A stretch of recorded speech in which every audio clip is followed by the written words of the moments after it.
Good evening, everybody, and welcome to this evening's online meditation. We will start by bowing down to Shri Mataji, raising our kundalinis, and putting on a bandhan.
Hands down towards Mother Earth, and we'll take the Shri Ganesha mantra.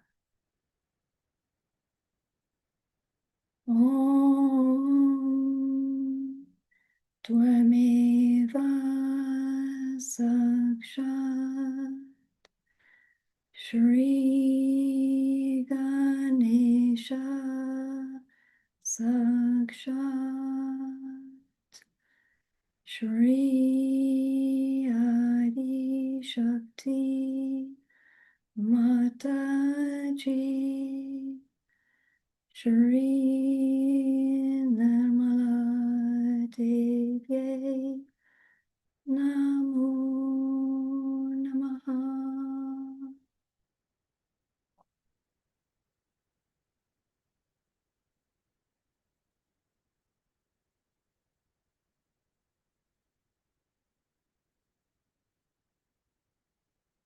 Shri Mataji, by your grace, we humbly request that you are with us in this meditation this evening.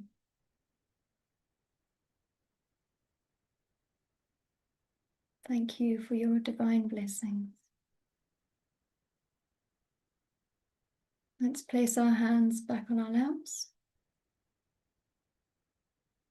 and we'll raise our right hand up through the center of our body, touching gently onto the fontanelle bone area. We'll do this 3 times, and with each time that we raise our hand up, we will say Om. We'll take our time, do it from the heart. Om.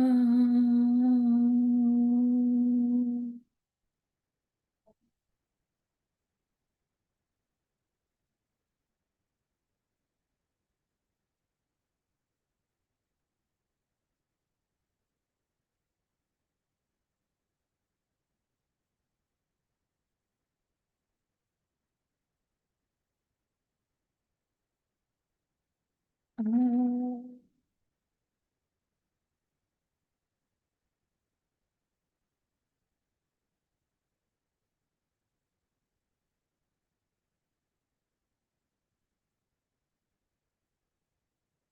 Place the palm of your hand on the fontanelle bone area and give it a gentle massage.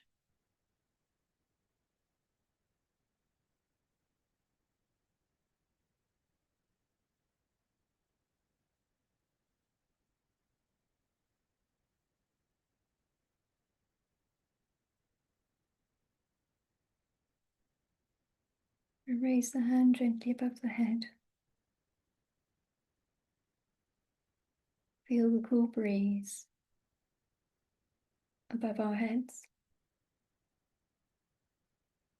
and in the palms of our hands.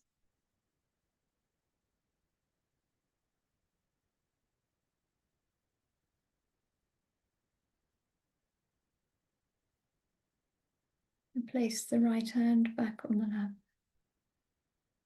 And we'll keep our attention in Sahasrara.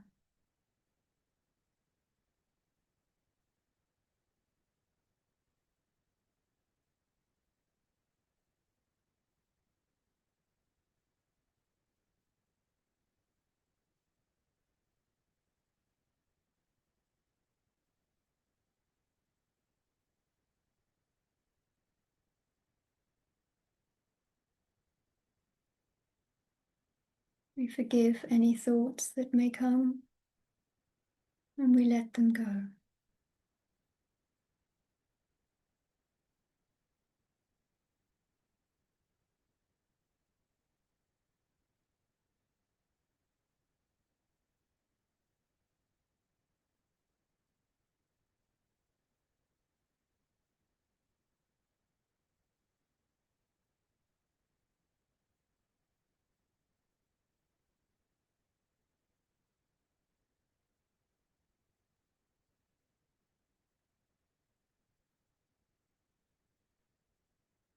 We take our attention now to the void.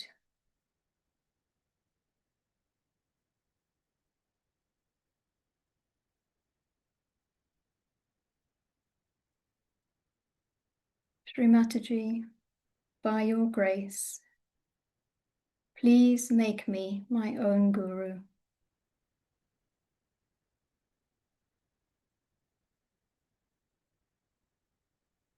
Shri Mataji, by your grace, I am my own guru.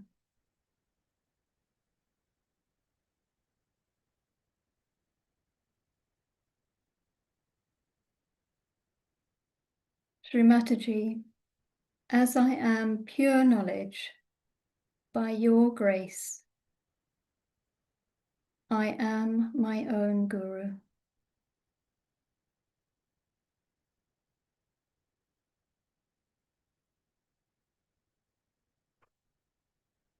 Shri Mataji, verily, you are my guru.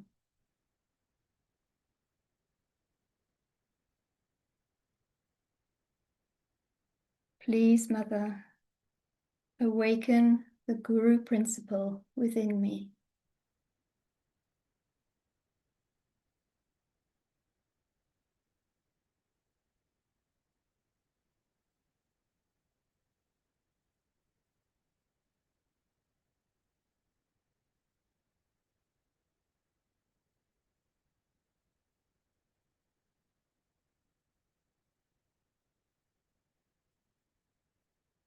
Guru Brahma, Guru Vishnu, Guru Devo Maheshwara, Guru Sakshat Parabrahma, Shri Mataji Nirmalama.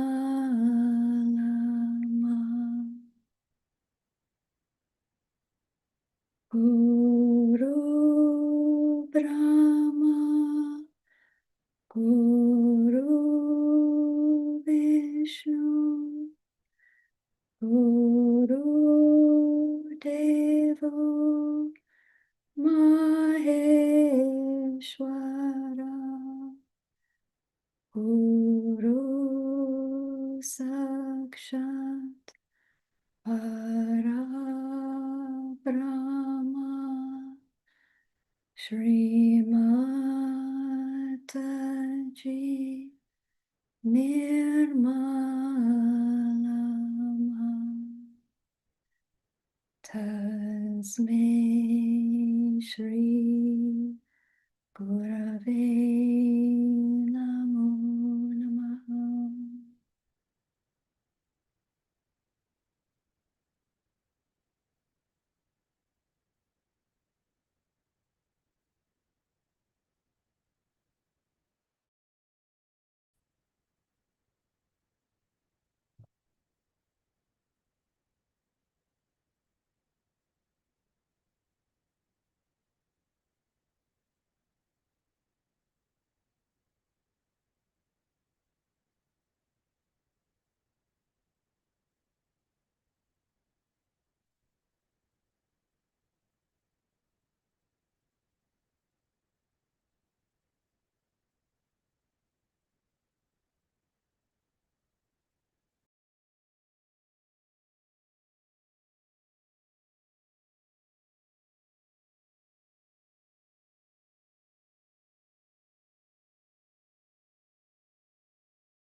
Today you all have gathered here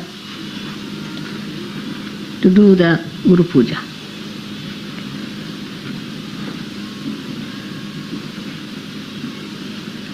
Your Guru is a mother first and then a Guru. And that has given me a greater help. We have had before also many Guru Pujas, mostly in England.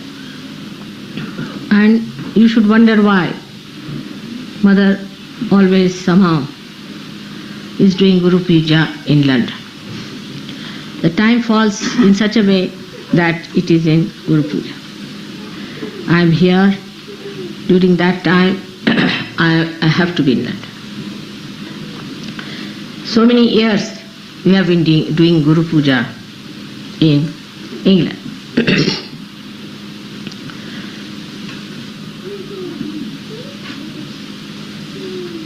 All things happen if according to Rutambara Pragya, then there must be some reason why Mother is here in England for a Guru Puja. It is stated in the Puranas that the Adi Guru Dattatreya worshipped Mother along the banks of the river Tamasa. Tamasa is the same as your Thames is. And he himself came and worshipped here. And the Druids, those who had the manifestation of the Stonehenge and all that, are originated from that time in this great country of Shiva or the Spirit.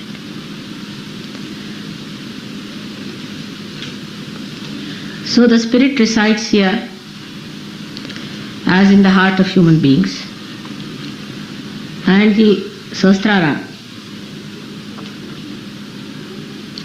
is in the Himalayas where Sadashiva exists at the Kailasha. This is the great secret of we having so many Guru Pujas here.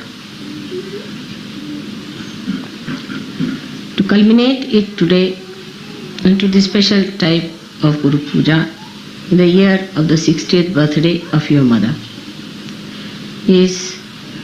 has a special, very, very special significance, because it's the Guru Sashti. It's the 60 years of your Guru has been celebrated today, and that's how it's a very big occasion that you all have gathered under the influence of again Rutambara Pragya.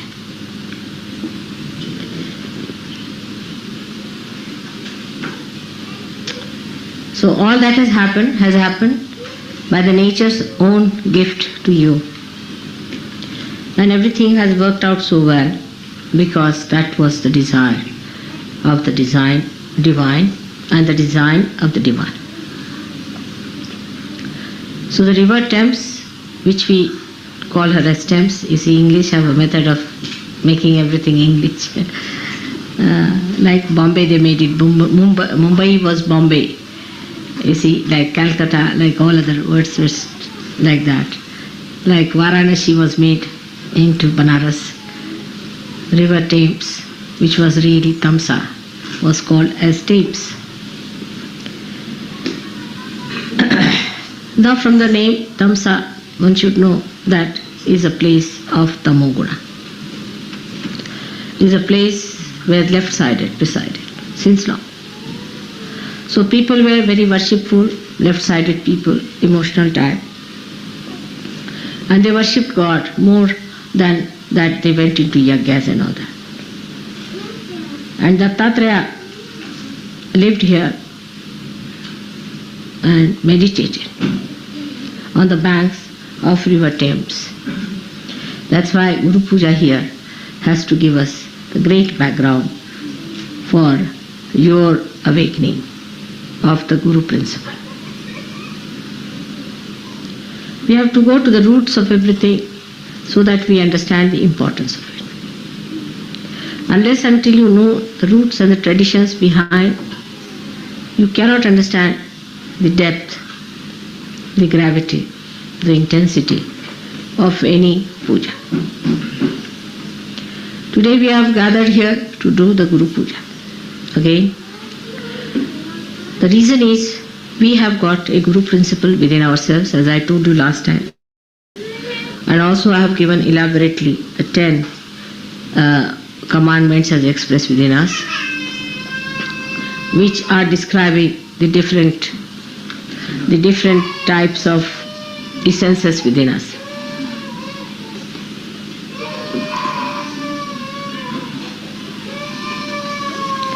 The essence of Guru Puja has to be awakened within us. That's how we are having this program here.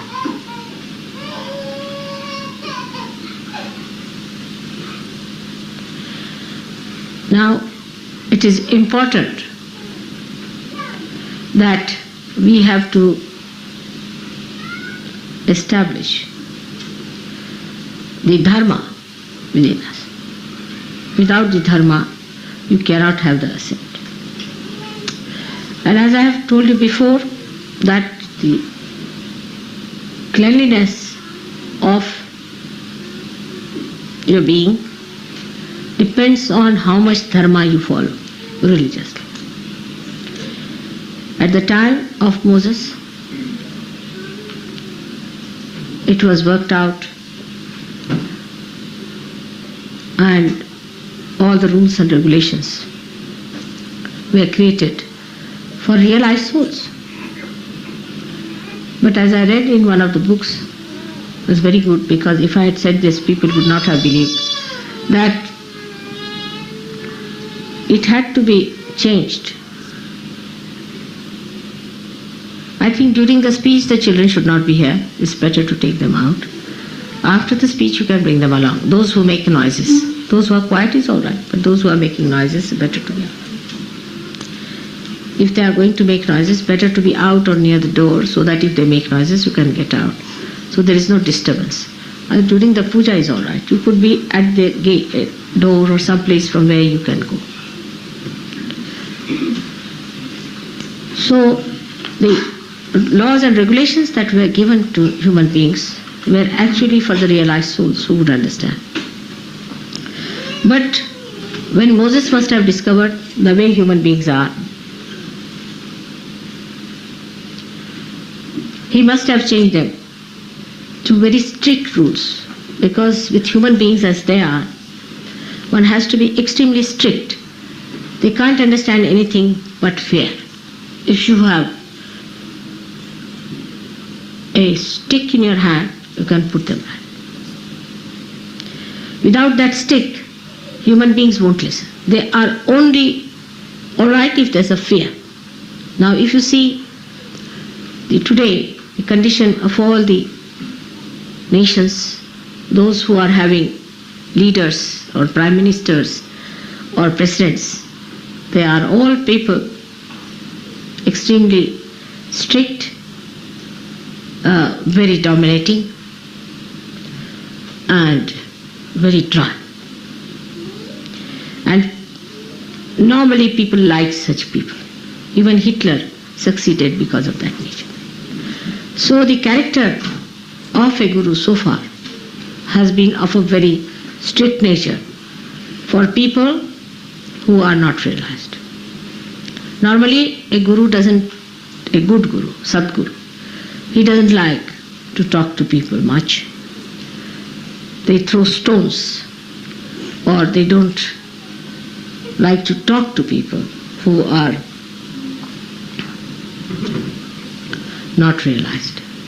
But if they are realized, then their attitude towards the people who want to see them.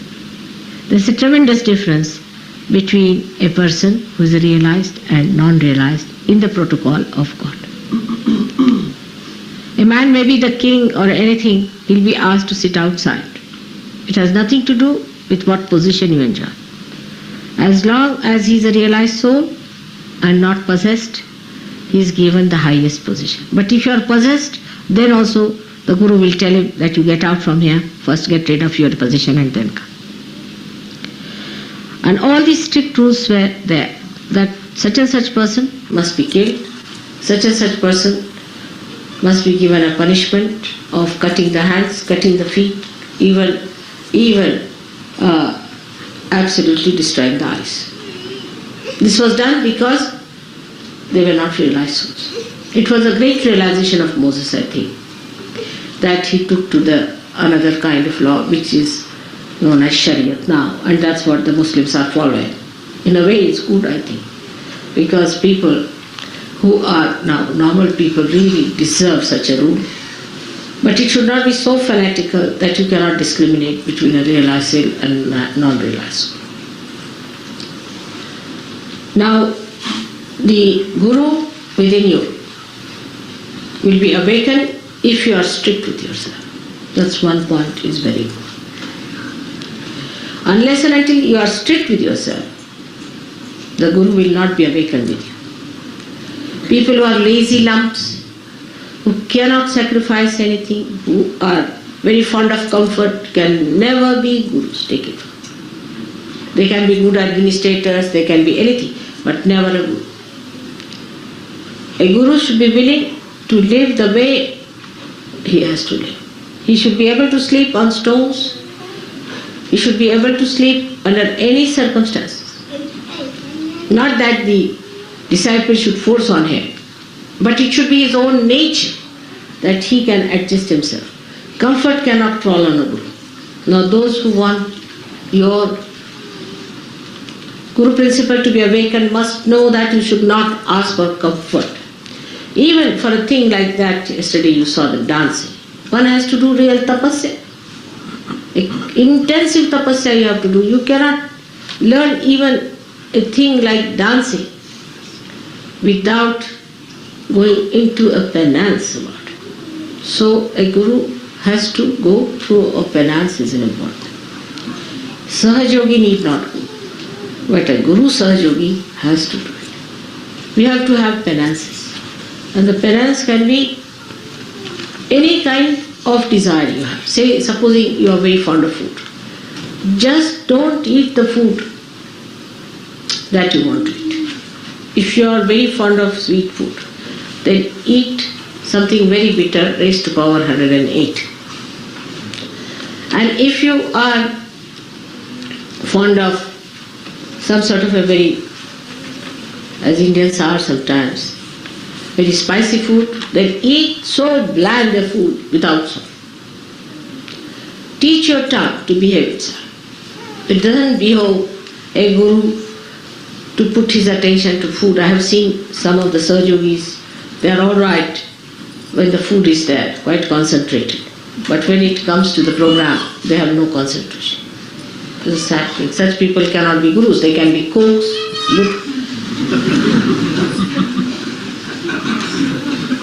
or could be food tasters or something like that. Will suit them better. But if they have to be Gurus, they must learn to control their tongue and their desire. I mean, fasting is a good thing for such. Fasting is very good. All the time they are worried, what are we going to have for lunch? What are we going to have for dinner? Such people cannot have their Guru principle awakened, neither they can be Gurus. So please be careful. The Guru must have control over the tongue.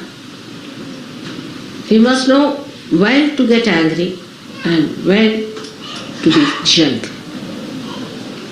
He must know what to say when, how much to say. That's why many Gurus have been more effective by not speaking. Silence is the best way you can help others. But when it comes to explaining Sahaja Yoga, you should speak. But I have seen with some people, they are very eloquent when it comes to nonsensical things. But when it comes to Sahaja Yoga, they don't know anything about Sahaja. So you have to be the master of Sahaja Yoga if you have to be a guru. Not only in talking, but in your behavior, in everything. And the karamat is that, I don't know if you use charismatic word, charismatic they call it, or you say the one how to do it, how to raise the kundalini, how to put it at the sahasrara, how to break the sahasrara, all these things you must know how to spend your knowledge. Is Bini Yoga in Sanskrit. Guru principle is awakened in a person when he himself has achieved something. Imagine a half-baked guru going along talking as a guru. He'll end up as a disciple ultimately. So you have to be master of your own. But when the guru principle comes in, you have to give it to others. It's a question of giving it to others. So you have to be at a higher level to give to others. Have to be at a very high level. If you are attached to money, if you are attached to food, if you are attached to mundane things of life, you cannot give. Now the higher state than that can be achieved, which is natural in me, but can be achieved, is that you don't have to have any dependence like that any rules and regulations. Like saying that I will have no worry about food, I should fast this, that. It all ends up when you eat but don't eat. That's the state one should have. That you are eating the food,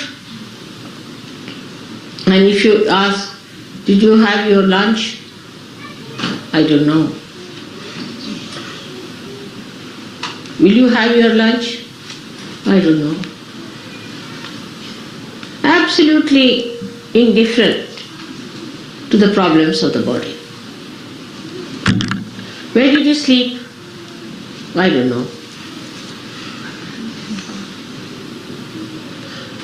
What did you eat? What will you have? I don't know. This kind of a state is called the Atita state, where you go beyond. And whatever you do, you are doing it because it is to be done without paying any attention to it. It's automatic. Nothing is important.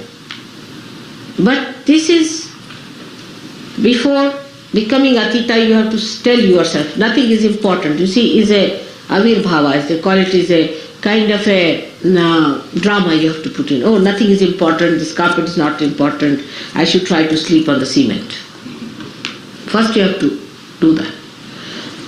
But after some time, it happens that you don't remember whether you slept on the cement or on a cot. Where did I sleep? I don't know. That is the Atita state. And that state is to be achieved now by many Sahaja Yogis. In a state where you go beyond. Say there is somebody who is before you and you have to get angry. All right, you give me left, right nicely, and then you are smiling next moment. Did you get angry with that person? I don't know. Did that? Like Buddha once said something in one village, and there was a horrible fellow who got up and said lots of things to him. And when he went to the next village, the fellow felt that, oh, I should not have done that, left Vishuddhi perhaps. So went down and said, I'm sorry sir, I've said so, and I should not have said it. I didn't know you are the enlightened one, so it happened, so you forgive me. He said, when? When did you say it? He said, in the last village. Oh, everything in the last village I've left there alone. I don't know. That is the Atita state you have to get. So, even not to feel is not important. These identifications, when they drop out completely, then you are doing things in a karma state, where like sun is shining, it doesn't know it is shining. When the vibrations are flowing, you don't know it is flowing. Already it has started working in you. You are surprised, you raise the hands and the Kundalini is rising. You don't know you are raising the Kundalini actually. How do you raise it? You don't know. That's it. That state has already started, Atita, in you. But get it established in every walk of life, everything that you go beyond. And if you can manage that, that's the highest that you have to reach.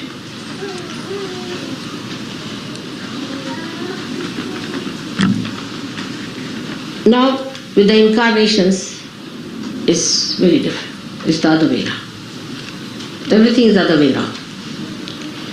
They don't have to do any tapasya. They don't have to starve. They don't have to tell them.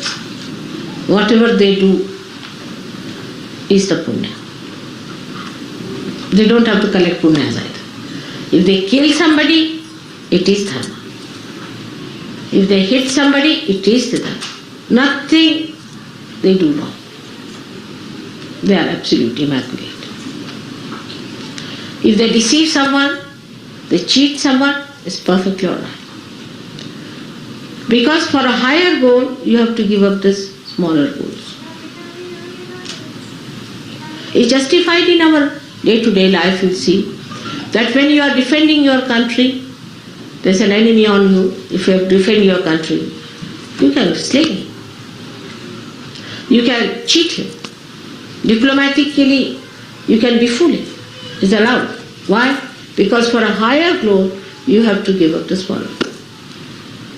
But for an incarnation, it is always the higher goal. He's not bothered about smaller goals at all. He doesn't have to wait, think, rationalize, or to train himself or do some drama or anything. It's all done. Even the movement, every movement of an incarnation has a ripple in it, which is for the good.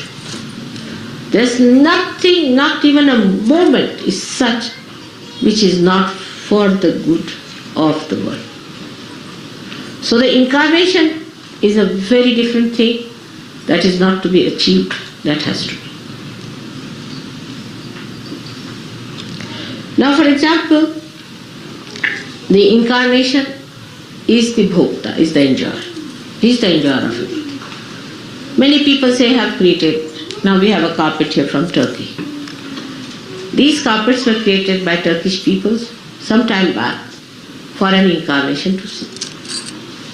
So the Uttama Pragya will bring it round in such a way that at least I see it.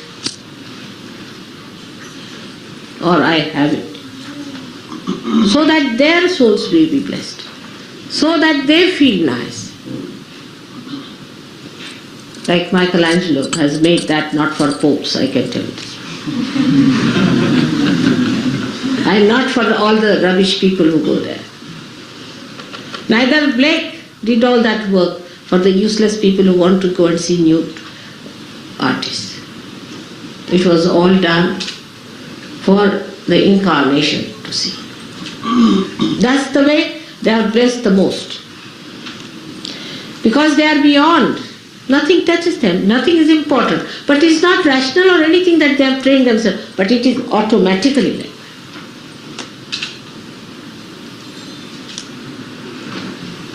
Like Sri Krishna had to marry 16,000 women. Can you imagine? In those days of monogamy, he would be prosecuted 100 times. The reason was he has 16,000 powers. And he was to be born with those 16,000 powers on this earth. And 5 elements became his queens. He had to do some justification to have them around. And as I have now Yogis whom I have given realization. So automatically I am your mother is established. But for him there was no way out but to marry his 16,000 powers. Also he married, but he was never married. He was a bachelor out and out all his life. Because he's Yogeshwara and he's a brahmachari. Who can marry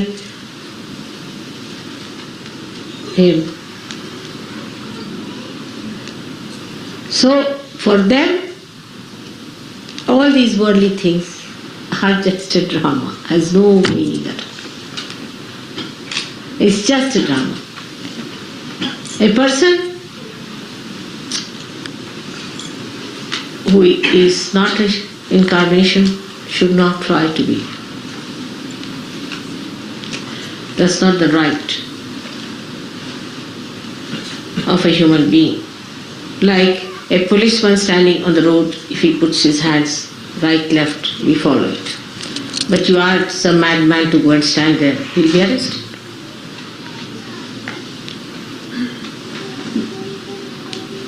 So for normal people, even you are a guru, you shouldn't allow them to touch your feet.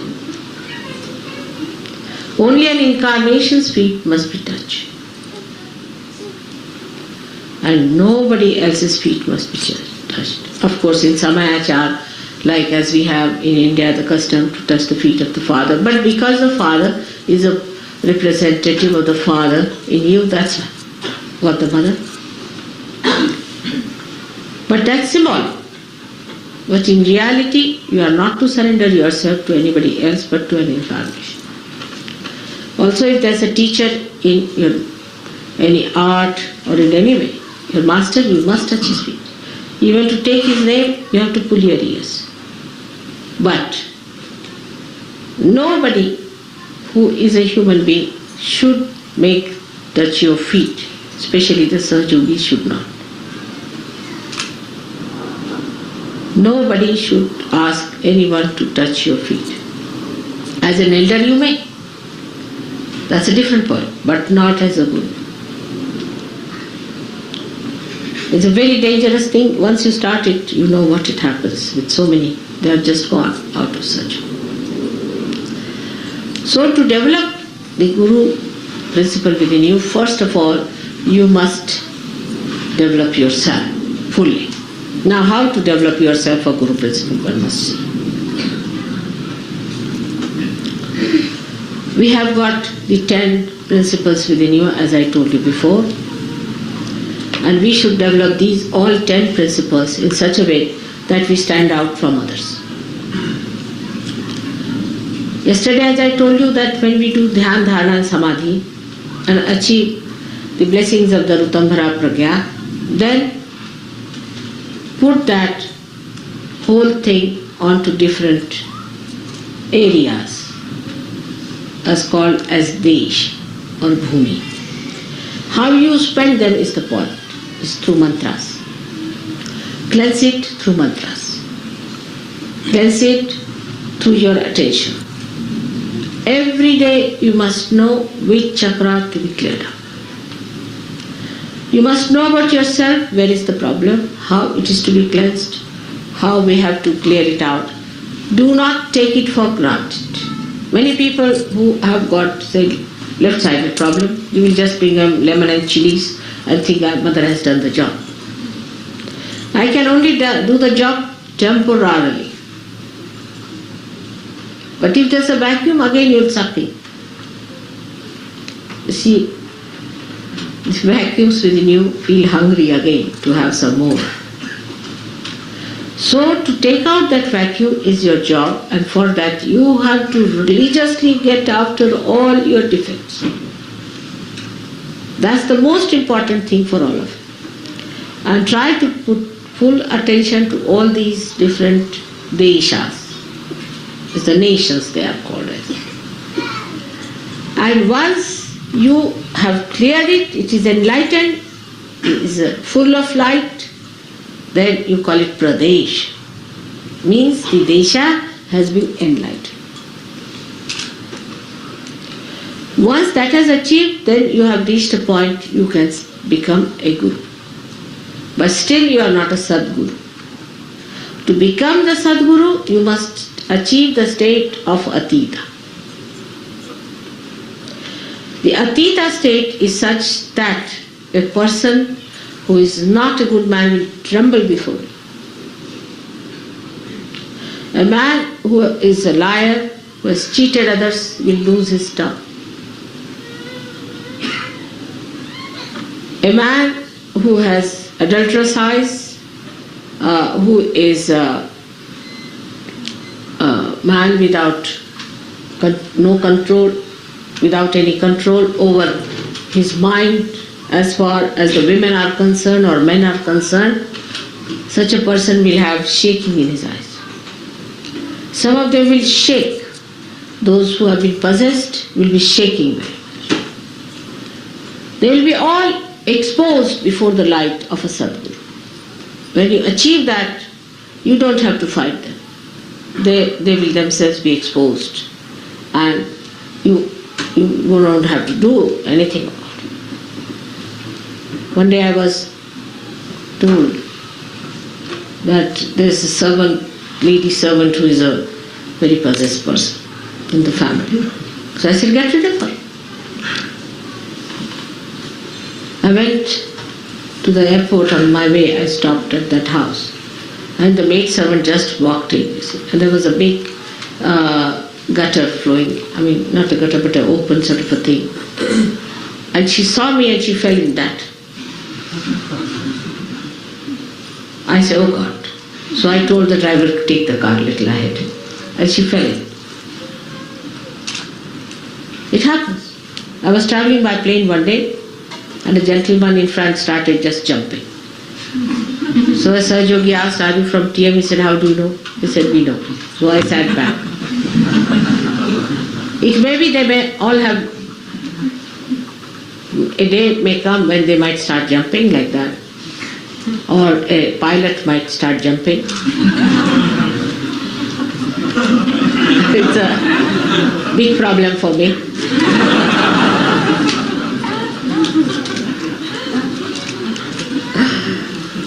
Even the lights.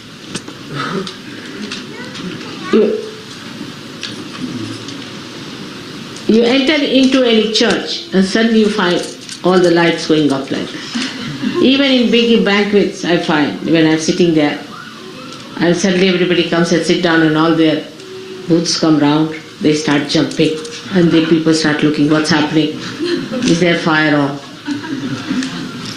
So many things can happen like that. There was a gentleman very much possessed in a war, and we were going to a ship, and there was a little platform on which we had to first jump, and the platform started going like this, like that, and the fellow didn't know what to do. He didn't understand why it was doing so. So when you reach that state, you don't have to argue or do anything. Even if you lift your eye, it happens that the person gets into problems. Or there could be some ego-oriented people, they'll melt down.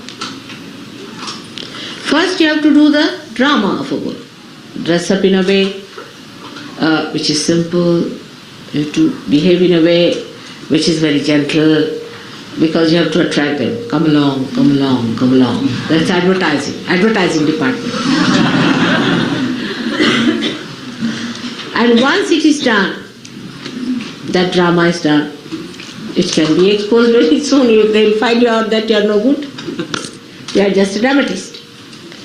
Once that drama has been done, then very cleverly you can bring out your real self before. So first you don't show them that you are a real hard taskmaster. Never. First use all your sweet qualities. The more they are difficult, the more I am gentle with them. Then they come inside. Then you put to the mill and you can cure them. First prepare. First of all, sometimes they are so frightened. They are so nervous. They are so upset. Sometimes too much of ego. So be gentle. Gradually they strengthen themselves also in your company. And then, even if you hit them, they are all right. That's how it has to be done, very cleverly. And if you see the way I manage my Gurudom, you can also manage. But the key to Guru is patience, a complete patience and complete dependence on God Almighty. That's the key, complete patience. First you tell them that this should be such, but they will not accept. They'll argue. How, why, this, that. All right, go ahead. Then they'll come back with a black eye. Or they may come back with a punched nose. Then you said, all right, I'll soothe it down. You soothe it down. And then tell them. So is the wisdom, the discretion of Yogeshwara you should have. How to deal with people is very important. Why I say Yogeshwara? Because at the Guru stage, you have to give it on a collective level. Individual level finishes and you jump into collective once you start becoming a Guru. So all these methods, which I explained the other day to Modi, you can understand that the 10 of your problems at the void, once solved, you solve the 16 problems of the vision. And once 16 problems are crossed, you come to Agya. And at the Agya Chakra, there is such a tremendous sacrifice. Without feeling the sacrifice is a waiting. And one has to see what you can sacrifice in that Atita state, because you don't sacrifice anything. Everything is already sacrificed. What is there to sacrifice? And such a state should be achieved by realizing that you are realized souls, you are not ordinary people. And you cannot have ordinary, mundane types of rules and regulations.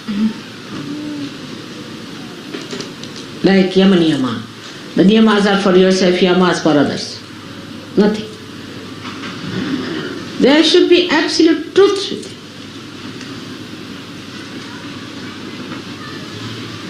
So much so that you should manifest them. And all these truths have powers. By every truth that is within you established, you don't have to do anything, they work out themselves. So first of all, you must get your chakras all right. On the chakras, you must put your attention. After the samadhi state, you will start opening them out properly.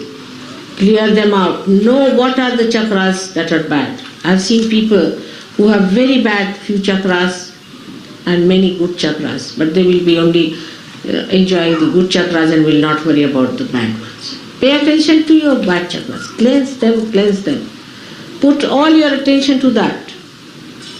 Put the attention of the God, of the deity whom you worship.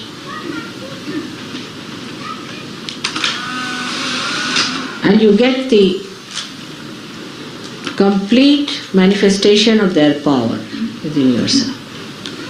So clear all the chakras, all the pradeshas to be established, and after the establishment of the pradeshas, you have to establish the rapport with others on the collective level.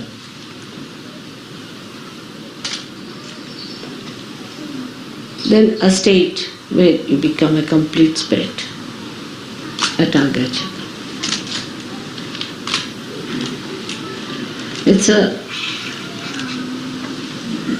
easiest in Sahaja Yoga, and I have told you the reason, because you are such fortunate people.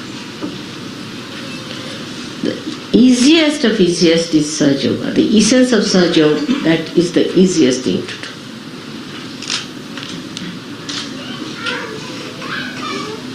And that is why you should take full advantage of that easiest method made easy. Absolutely perfect. This is the blessing of Guru Puja for you, that you all should become gurus by next year. Just you have to dedicate and say today in your heart to promise me, in your heart that Mother, not we'll try but we will be. And thrice you should say we will be, we will be.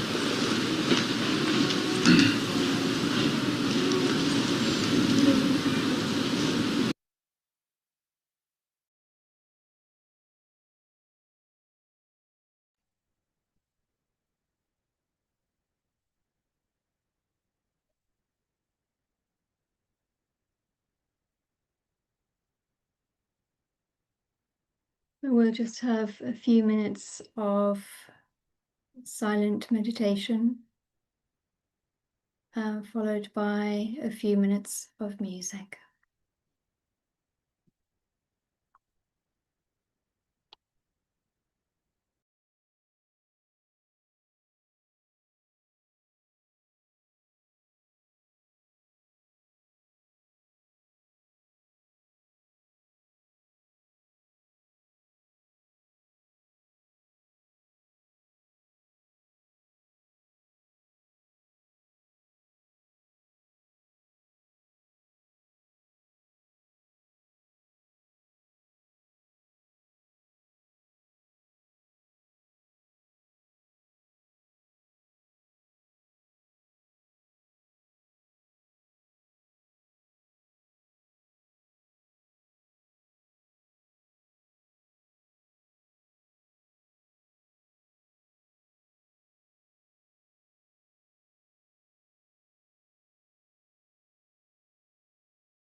So we will end this evening's meditation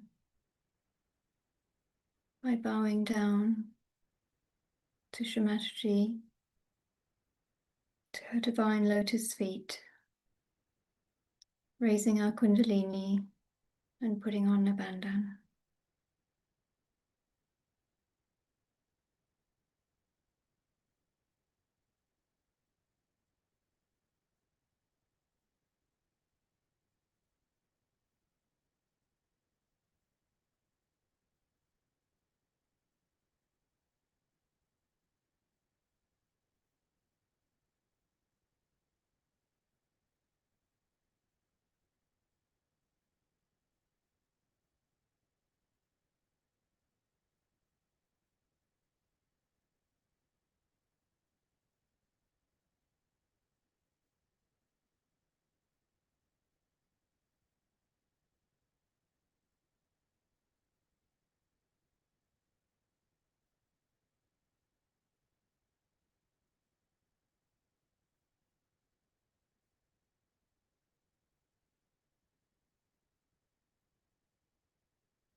Thank you very much for joining this evening's online meditation. Have a good remainder of your evening. And thank you, Mother, for bringing us together. Good night, everybody.